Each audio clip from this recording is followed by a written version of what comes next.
Hi everyone, welcome back to the channel.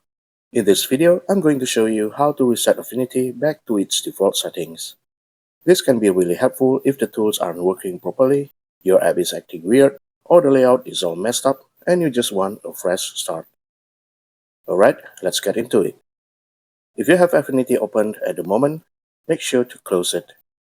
Now we're going to reopen it while holding down a key or some keys on your keyboard. If you're on Windows, press and hold the Ctrl key, then click or double-click to open Affinity. If you're on Mac, press and hold the Command Option and Ctrl keys while clicking to launch the app. I'm on Windows, so I'll press and hold the Ctrl key and double-click the shortcut. A window will pop up. Here you'll see all the options you can reset.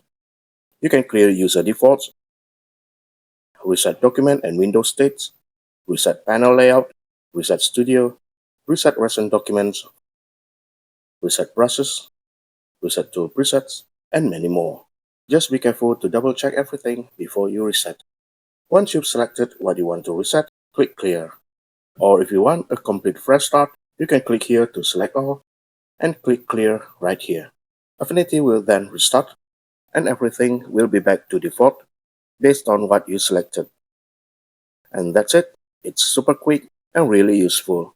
If you found this helpful, don't forget to like the video and subscribe for more Affinity tips and tutorials. Thanks for watching, and I'll see you in the next video. Bye!